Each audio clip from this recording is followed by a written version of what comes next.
हमारे पूर्वज बंदर नहीं थे, लिख लो इस बात को।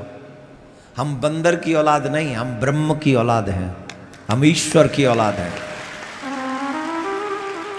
हमें गलत पढ़ाया जा रहा है और हमारे शास्त्रीय विधानों में जो गुरुकुलम परंपरा रही है उसमें कभी भी नहीं पढ़ाया गया कि हमारे पूर्वज बंदर थे। ये जो मैकाले की एजुकेशन है ये उल्टा सीधा पढ़ा रही है हमें। हम पढ़ाएं क्या है? गुरुकुलम में क्या पढ़ाया जाता है? जब समस्त ब्रह्मांड में जल ही जल था तब नारायण ने इस ब्रह्मांड को अपने नाविस्त कर लिया था। जैसे मकड़ी को देखा है? देखा है? मकड़ी क्या करती है? अपना जाल अपने आप बुनती है, लेकिन उस जाल को अपने आप निगल भी लेती है। वहीं से जाल आता है बाहर और वहीं से जाल अंदर चला जाता है। उसे लाने के ले जाने के लिए कोई सामान की जरूरत नहीं पड़ती। ठीक वैसे ही ब्रह्म ईश्वर नारायण जब संसार की रचना करते, जब प्रलय होती है तो इस संसार को अपने अंदर समेट लेते हैं। और जब संसार की रचना करना चाहते हैं तो भगवान के संकल्प मात्र से, किससे? संकल्प जानते हो किसको कहते हैं? इच्छा से।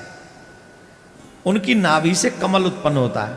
नाभि से कमल में ब्रह्मा जी बैठे हुए।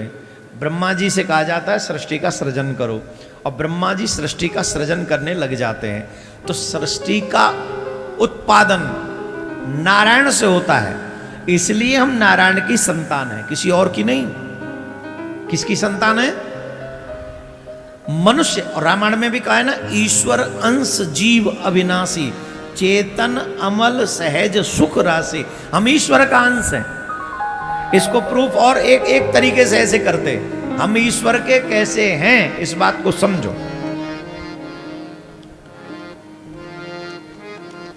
जल में कभी सूरज की किरण देखी है आपने? जल में सूरज की किरण देखी है? अरे जिसने देखी कोई तो हामी भरो। अब बताओ वो सूरज है कि सूरज की किरण है?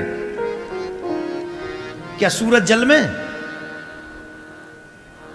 और क्या सूरज के अस्तित्व के बिना इस किरण का कोई अस्तित्व है? जवाब दो। नहीं है ना। लेकिन सूरज आकाश में तो है, वो आकाश में चमक रहा है, तब ना किरण का अस्तित्व है, जल में चमक रहा है। जब सूरज ऊपर नहीं होगा तो किरण भी जल में नहीं होगी। वो सूरज ही ईश्वर है और किरण ही अंश है। अब इस बात को ऐसे ना समझो तो दूसरे तरीका से समझा दें। स्वर्णकार बैठे हुए, इनको जल्दी समझ में आएगा। ये सोने वाले बहुत बैठे हैं, सोने के शोरूम और ये सोने के ये रूम। सुना दें सोने की बात, तुम्हें जल्दी समझ में आ जाएगी। किस किस की दुकान पे आभूषण बिकते हैं? आभूषण, सोने के आभूषण जिस जिसकी दुकान पे बिकते हो हाथ उठाओ। अरे आभूषण मंगा नहीं रहे, हाथ उठाओ। हाँ नीचे करो बात। अब सुनो ये बात, इसको ईश्वर और जीव के बीच में समझना। मैं क्या समझा रहा हूं वो समझने का प्रयास करो। ये क्या है? बोले स्वर्ण की अंगूठी। ये क्या है? स्वर्ण का ब्रासलेट। गले में क्या है? स्वर्ण की। माताओं की नाक में क्या है? स्वर्ण की। कान में क्या है? अलग अलग नामों से जाने गए कि नहीं? जाने गए कि नहीं? अलग अलग गुण से जाने गए कि नहीं? गले की चीज गले को सजा देगी, हाथ की चीज हाथ को सजाएगी, नाक की चीज नाक को, कान की चीज कान को, माथे की चीज माथे को। गुण अलग है कि नहीं? है कि नहीं? रूप अलग है कि नहीं? कीमत अलग अलग है कि नहीं? बोलो हाँ या ना। लेकिन जिन सब इनको इकट्ठा करके एक जगह तपा दिया जाए तो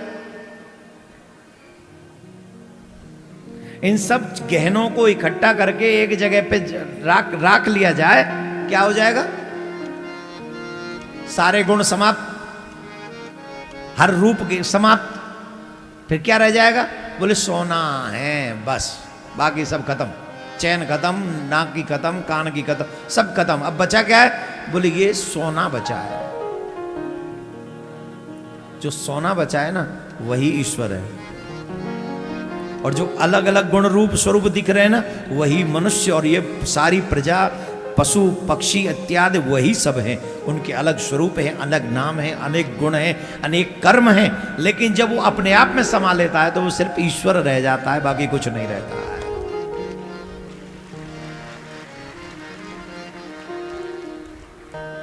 अब जिसकी ये गुणवत्ता अधिक है, 22 कैरेट, 24 कैरेट, 18 कैरेट, कितने जितने कैरेट को उतनी कीमत है, हाँ या ना, बोलो हाँ या ना। तो जो यहां बने बैठे वो 24 कैरेट के हैं इस समय, नहीं 22 के, 24 के नहीं हो सकते आप, लेकिन इस कथा को जो उतार लेंगे वो 24 कैरेट। जो इस कथा को अपने जीवन में उतार लेंगे वो 24 कैरेट हैं, आके जो बैठ गए वो 22 कैरेट हैं, और जो कथा पंडाल से बाहर है, जो कथा सुनकर भी नहीं आते, वो अभी 18 कैरेट है, लेकिन हैं सब ईश्वर के ही अंश। कीमत अलग अलग है सबकी।